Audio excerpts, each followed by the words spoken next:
Have you ever noticed how, as we get older, our social circles begin to shrink, not out of bitterness or loneliness, but almost by design? Have you ever caught yourself wondering why the phone rings less, or why invitations become rarer, yet felt a strange sense of relief rather than loss? In a world that constantly tells us that more is better, why do we, as we age, find so much comfort in less? Imagine this. It's Sunday afternoon. You're sitting in your favorite chair by the window, the sunlight warming your face. Once upon a time, weekends meant packed schedules, endless messages, and hurried gatherings. But now, the quiet feels like a well-deserved luxury. For some, this tranquility sparks worries of isolation. For others, it's the sweet sound of finally living on their own terms. But what if distancing yourself from the crowd isn't about giving up? What if it's actually a sign of growing wiser, choosing peace, authenticity, and real connections over social obligations that never truly fit? What if behind every no you say, there's a bigger yes to yourself? If any of this resonates, you're not alone. More and more people across cultures, backgrounds, and generations are embracing the idea that it's okay to select your tribe carefully, that not everyone needs to have a front row seat in your life story. But how do you actually make peace with saying goodbye to certain friendships? What pushes someone to step back? And what do you gain when you listen to those inner nudges to let go? Join our growing community by hitting subscribe, because today we'll uncover the 6 real reasons why people step away from others as they mature, and why this isn't a defeat, but a quiet revolution. In the comments, tell us where you're watching from, and if you've ever felt that urge to pare down your circle. Let's explore together. Point 1. Energy is not infinite. Let's start with something nobody warns you about. Energy becomes precious. When Sophie was in her 30s, she could juggle multiple friend groups, say yes to every coffee date, and even squeeze in a meetup after a long workday. But by her 50s, she realized that each social interaction took more out of her. There were days when simply getting through the essentials left her feeling drained. Researchers at the University of Toronto found that as we age, our psychological and physical energy reserves naturally decline. It's not about giving up. It's about honoring a new rhythm. Sophie began to understand her energy wasn't limitless. It was a resource worth protecting. This shift isn't just physical, it's deeply emotional. When you're young, it's easy to pour yourself out for everyone, fearing that saying no means missing out. But as you mature, you realize that preserving energy for what truly matters is the most loving thing you can do. The people who respect your boundaries, who understand your need for rest, are the ones who remain. The rest, those who measure friendship by constant availability, start to vanish from your calendar almost naturally. So, next time you hesitate to accept an invitation, ask, is this where I want my energy to go? By making this choice, you're not closing doors. You're simply directing your light where it's most valued, and that's real freedom. Point 2. Less stress, more peace. Have you ever found yourself dreading a social event, only to leave feeling more exhausted than before you went? This is the body and mind's way of signaling that not every connection is nurturing. Take Marcus, for instance. In his 40s, he started noticing patterns. Certain friends always brought drama, or left him feeling depleted and anxious. A survey by the American Psychological Association found that 62% of adults reduce contact with stressful acquaintances as they age, prioritizing their own mental health. The reality is, we all outgrow relationships that constantly ask us to compromise our peace. Marcus learned the power of setting boundaries, not as walls but as gentle filters that let through the interactions that uplift rather than drain. The relief of no longer managing relationships that were chronically one-sided was immediate.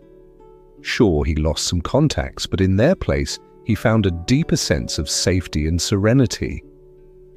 If you've ever felt guilty about ghosting someone who continually causes you stress, remember, self-preservation is not selfishness, it's wisdom.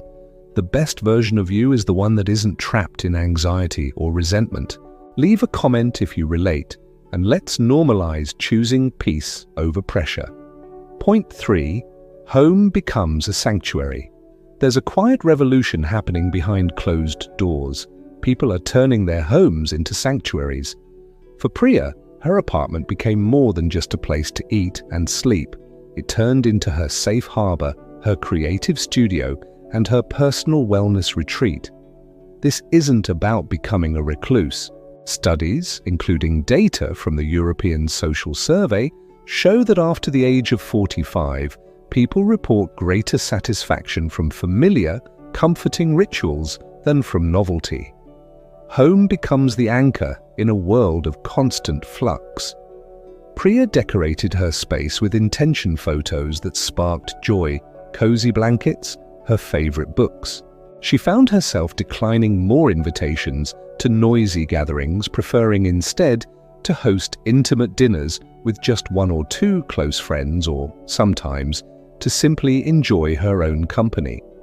This newfound affection for home time is a statement. Choosing oneself is not antisocial, but deeply healing. If your living room is your favorite place on earth, you're not alone. Drop a "Hakes Sanctuary" in the comments if this resonates. Point 4. Real connection beats quantity. You learn with time that not every friendship is built to last, and that's okay.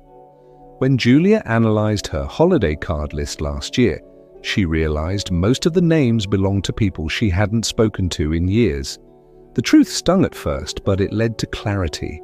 Research from Cambridge confirmed that after 50, adults maintain an average of just 3 to 5 truly close relationships. The rest fade, not out of bitterness, but because life's priorities shift. Julia reflected on what remained: a handful of friends who truly saw her, listened to her, and supported her through both triumph and tragedy. She decided to invest in these relationships, scheduling regular check-ins, taking trips together, or simply sharing quiet moments. By letting go of superficial connections, she found her circle shrinking but growing richer in meaning. This shift may feel foreign if you grew up believing that popularity or constant connectivity equated to happiness. But as Julia learned, authenticity trumps quantity every time. It's not about having a crowded table, but the right people sitting at it. Point 5. Self-reflection as compass. As we age, self-reflection becomes a powerful guiding force. Samuel, an engineer who retired at 62, discovered this firsthand. With time to think, he started asking himself what relationships truly meant to him, not just who made him laugh, but who could handle his silences, his growth, his fears. He journaled, joined workshops, and even tried meditation. This new habit transformed him. Samuel realized some friendships relied on who he used to be, not the evolving person he had become. It was difficult, but with self-reflection, he found the courage to let go of connections that no longer aligned with his deeper values. If you've felt the uncomfortable urge for solitude, trust that inner wisdom. Time alone isn't about pushing people away, it's about making space for growth, healing, and self-discovery. Sometimes the most honest relationships are those we have with ourselves. Point 6. True friendships stand the test of time. Not all relationships need frequent contact to remain meaningful. Olivia, who moved countries twice in her 60s, found that her bond with her lifelong friend Aisha didn't weaken with distance. Instead, their rare conversations became more intentional and profound. According to a study from the University of Sydney, friendships built on trust and real understanding can survive months or even years without meeting in person. What matters is the foundation. Olivia recounts, when we do talk, we pick up right where we left off. There's no guilt, just gratitude. As you let go of the pressure to maintain every connection, you start to recognize which friendships are anchored in real love and which depended on convenience. If you have one friend you could call in the middle of the night, you are luckier than most. Cherish those bonds. And if distance or time has tested your friendships, share your experience in the comments. Let's celebrate the relationships that really matter. Growing older isn't about retreating from the world, it's about finally living in alignment with your own truth. When you let go of the urge to please everyone, you make room for the relationships, places, and routines that feed your soul. Across cultures, from the storytellers of Ghana to the poets of Ireland, there's wisdom in the idea of choosing quality over quantity and of honoring the seasons of our lives. You are under no obligation to keep everyone in your orbit. The strongest trees shed their leaves to survive winter and blossom in new ways come spring. So if you find your circle smaller, your days quieter, your connections deeper, embrace it. You haven't lost. You've simply grown into a life that finally fits. If you found value in this conversation, please subscribe and add your story to the discussion below. Where are you watching from and how has your idea of friendship evolved? Your journey could inspire someone else to embrace this liberating change. Remember, choosing your own peace is never selfish.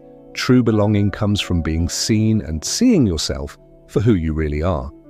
Here's to friendships that endure, to homes that heal, and to the boldness of living authentically, one honest no at a time.